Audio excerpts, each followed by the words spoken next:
Hello dear friends, welcome to taste the difference YouTube channel. நீங்கள் இன்னும் subscribe பண்ணி பார்க்கலன்னா ஒரு சப்ஸ்கிரிப்ஷன் கொடுத்துட்டு இந்த வீடியோவை பாருங்கள். அண்ட் இது வந்து பார்த்தீங்கன்னா இப்போல்லாம் நான் எல்லாமே ஷார்ட்ஸில் தான் போடுறேன். ஸோ உங்களுக்கு ஈஸியாகவும் அண்ட் ஃபாஸ்ட்டாகவும் நீங்கள் பார்த்துடலாம்.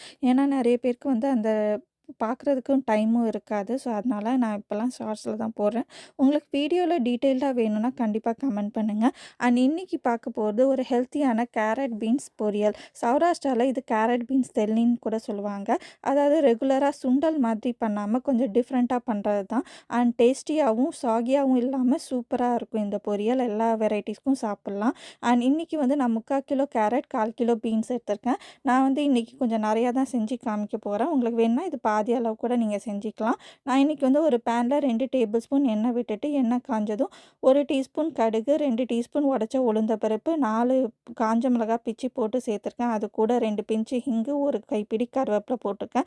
இதெல்லாம் வறுத்த பிறகு ஒரு 2 மீடியம் சைஸ் வெங்காயம் பொடிசா நறுக்கி சேர்த்துருக்கேன்.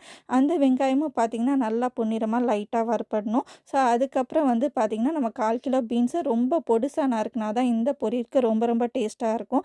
அண்ட் பீன்ஸ் தான் ஃபஸ்ட்டு சேர்க்கணும். பீன்ஸ் சேர்த்துட்டு ஒரு 5 நிமிஷம் இது மாதிரி வதக்கி விட்ட பிறகு நம்ம வந்து கேரட் சேர்த்துக்கலாம். கேரட்டும் பார்த்திங்கன்னா பொடிசா நான் நறுக்கி வச்சுருக்கேன். இது வந்து பார்த்திங்கன்னா உங்களுக்கு நறுக்கிறது கஷ்டமாக இருந்துச்சுன்னா நீங்கள் ஃபுட் ப்ராசஸர்லேயும் நறுக்கி எடுத்துக்கலாம். ஸோ இப்போ வந்து இது 3/4 கிலோ கேரட்டு அதையும் நான் வந்து சேர்த்துக்கிறேன். சேர்த்துட்டு ஒரு 2 நிமிஷம் கலந்து விட்ட பிறகு நம்ம உப்பு சேர்த்துக்கலாம். உப்பு வந்து பார்த்திங்கன்னா நான் ஃபஸ்ட்டு 1.5 டீஸ்பூன் உப்பு இதுக்கு சேர்த்துக்கிறேன். இதை சேர்த்துட்டு நல்லா வந்து கலந்து விட்டுக்கலாம். கலந்து விட்டுட்டு இந்த ரெசிபி கம்ப்ளீட்டாக வந்து லிட் இல்லாமல் தான் குக் பண்ணணும். லிட்டோட குக் பண்ணிங்கன்னா வேணால் ஃபாஸ்ட்டாக குக் பண்ணுறதுக்காக வேண்டி வேணால் நீங்கள் லிட்டு போட்டுக்கலாம். பட் ஆனால் வந்து லிட் இல்லாமல் குக் பண்ணிங்கன்னா தான் அந்த கேரட் பீன்ஸோட கிறிஸ்பினஸ் அப்படியே இருக்கும். அதாவது ஃபைனலாக பொரியல் அவுட்புட் வரும்போது சாப்பிடும்போது நல்லாயிருக்கும். ஸோ இப்போ வந்து பார்த்திங்கன்னா நம்ம கேரட் பீன்ஸு உப்பு போட்டுட்டு ஒரு 5 நிமிஷம் நான் வதக்கி விட்டுட்டேன். பாதி தூரம் வெந்த பிறகு நம்ம வந்து இந்த மாதிரி ஒரு 1/2 டீஸ்பூன் மஞ்சத்தூள், 3/4 teaspoon Kashmiri red chilli powder சேர்த்துக்கிறேன். இதை சேர்த்துட்டு ஒரு 5 நிமிஷம் மறுபடியும் பரட்டி விட்டுக்கிறேன். அதுக்கப்புறம் எனக்கு கொஞ்சம் உப்பு பத்தலை, இன்னொரு 1/4 டீஸ்பூன் உப்பு மட்டும் சேர்த்துக்கிறேன். டோட்டலி 1.25 டீஸ்பூன் உப்பு இதுக்கு சேர்த்துருக்கேன். நீங்கள் வேணால் முன்னாடியே எல்லாத்தையும் சேர்த்துக்கோங்க.